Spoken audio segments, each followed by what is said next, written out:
problem ma ṣe dédé bàbá náà bẹ̀bẹ̀ kí ẹ ṣe jàre.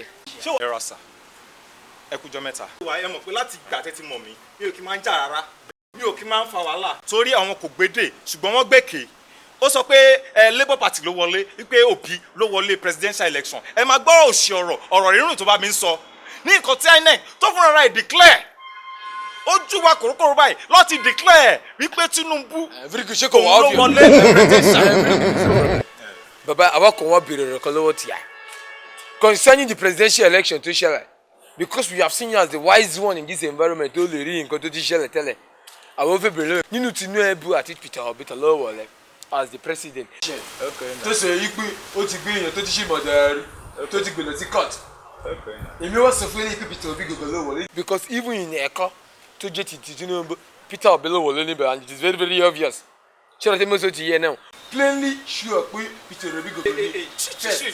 panu ẹmọ bó ṣe ibi tó bá dé yẹn kó panu ẹmọ mi tó bá dé yẹn. election ni ok nígbà tó wọlé nígbà tí Peter Obi wọlé lẹ́kọ̀ọ́ ta ló wá wọlé overrun ta ló win overrun. ṣèbí that is the main reason tó fi gbé gbogbo ẹ lọ sí court. ta ló win overrun. ẹ wo gbogbo ìtẹ́ ìṣe yẹn kò lè jẹ́ ẹ wo bí kò lè jẹ́ Ghana must go la máa fi kó ẹrù yín kúrò ní gbogbo ìlú yìí kò lè jẹ́ ẹ kò wulẹ̀ ń pariwo ní ẹ obedient ẹ máa Labour kú ní bẹ́ẹ̀ ṣe wà yẹn gbogbo ẹ̀ ń tẹ́ pera yín ní Labour Party ẹ máa Labour kú ní wo bí báyìí wo bí èmi gan mo múra fún yín ni anywhere tí bá ti pàdé ẹ̀yin Labour wọ́n máa jẹ́ kẹ́ máa sẹ̀yìn gbò ni wọ́n máa sẹ̀yìn gbò máa jẹ́ kẹ́ mọ̀ pé kékeré látàkéré kì í ṣe mímú fẹ́ dìyẹ.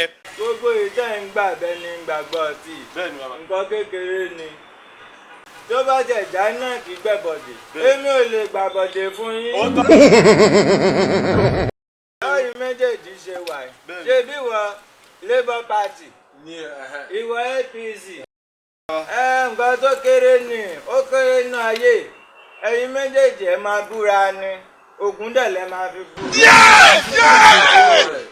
ṣé Ògùn state àbí Òkúta àbí ọ̀dọ̀ tó ń Sókótì ọ̀dọ̀ state. má wọrí gbọ́ wípé Labour Party ló wọlé tọ́sí fẹ́ yàn jẹ ìwọ máa wọlé kó o búra tí wọn náà bá nígbàgbọ́ pé APC ló wọlé tọ́sí fẹ́ yàn jẹ ìwọ máa wọlé kó o búra ẹnìkan tó búra ló jẹ ní ìjẹ́jọ́ òní ìlọ ń ṣèjọ́ mẹ́jọ àkàrà ẹ̀mú ìgbìmọ̀ gbìngàn bíbá. ẹ dúró bí mo ṣe rẹ mi ò ṣetán ikú o yàrá kúrò mi kó máa nìṣó lọ́rùn bàbá bẹ́ẹ̀ mi ṣe wà yìí èmi ò fẹ́ kú o èwo ni ọlọ́pàá èwo ni tèpè amúnijá amúni èwo ni pé ò ní bọ́nú ẹ̀ ẹ dúró ẹ̀ ń sọ pé kèmi máa búra èwo ni tèmi sẹ́mi jẹ́ gẹ́gẹ́ bí Ṣèyí Tinubu.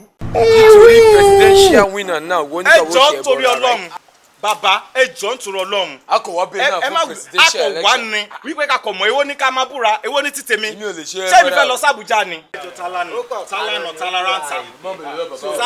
talaranta ìwọ ló kàn mí pẹ̀lú pé mo ń búra ṣé mi ni Tinubu ni sẹ́mi ni Tinubu. èmi kò lè ṣe é bọ́ra nítorí any presidential election because tó bá jẹ́ Peter Obi ló wọlé àbí Tinubu any of them wọ́n tó bá wọlé ó máa jẹ chicken ṣé tí mo sọ ti yẹ I cannot be drinking my garri peacefully kí mi wá to die again because of anybody the thing we after is anybody tó bá ti wọlé kó ṣe Nàìjíríà dáadáa tí ayé ẹ̀ ò bá fẹ́ bàjẹ́ tí ayé ẹni ò bá fẹ́ bàjẹ́ kó ṣe Nàìjíríà dáadáa.